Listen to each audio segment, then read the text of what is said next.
Now let's look at what Russia is up to. It's no secret that when it comes to geopolitics, you have camps, East versus West, North versus South, and often this boils down to one thing, the US versus Russia.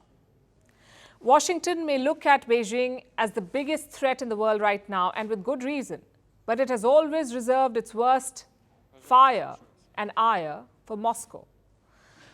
And this plays out even when the two nations miraculously happen to be on the same page, like they are today when it comes to innocent, ordinary Palestinians.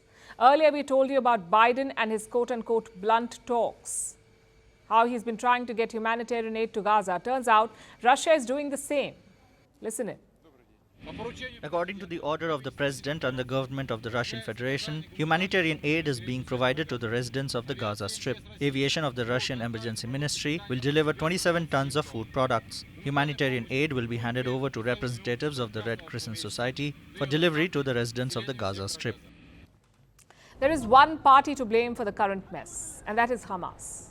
As we keep saying, Hamas is not Palestine. Both the US and Russia agree on this. Both powers want to protect the innocent Palestinians. But even here, in a rare moment of consensus, they cannot agree on how to do it. So instead of coming together, Washington and Moscow are now fighting it out. Their latest battleground is the graveyard of the diplomatic process, the United Nations Security Council.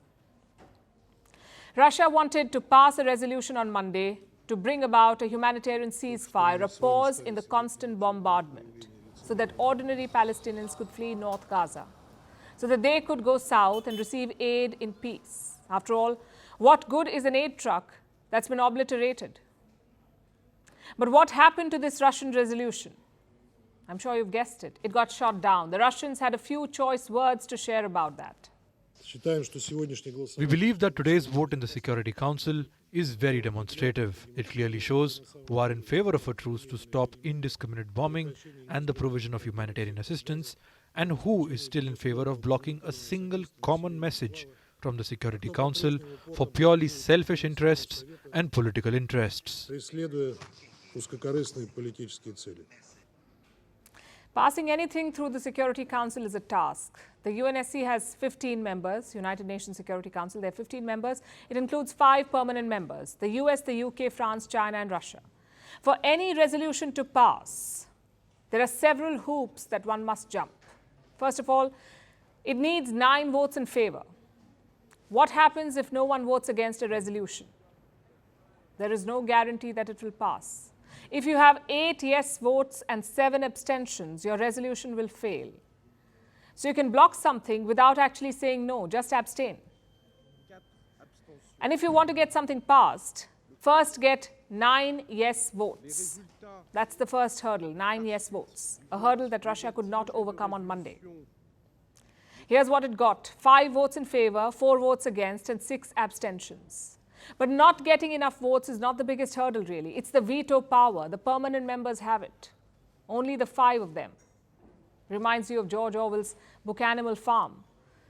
This is one of its famous lines: everyone is equal, but some more equal than others. Nothing quite captures this dire sentiment like the United Nations Security Council. Technically, it has 15 members, but only 5 votes really matter. If 14 members vote yes, but 1 permanent member vetoes it, the resolution gets scrapped. This happened yesterday. Brazil proposed a resolution to help the Palestinian people. The result of the voting is as follows: 7 votes in favor, 1 vote against, 7 abstentions. The proposed amendment has not been adopted, having failed to obtain the required number of votes. That 1 vote against was all that mattered. It was a veto by the United States. It killed the resolution. The United States is disappointed this resolution made no mention of Israel's rights of self-defense. Russia again had some choice words about this. Listen in. We have just been witnesses once again of hypocrisy and the double standards of our American colleagues not standing in principle in the Security Council. They really did not want to have any solution found here. It was very obvious as to what their intentions were before us today. Moscow believes that Washington only wants to solve the crisis on its own terms. There can be no other party that brings about peace. Not Russia, not even a neutral party like Brazil, only the US. Yesterday's theatrics have one takeaway. The UN Security Council is broken. It's a playground for the big powers to settle their scores. Everything else takes a backseat. Until the Security Council is overhauled, the UN will remain paralyzed and people in desperate need of help, like ordinary Palestinians, will continue to suffer.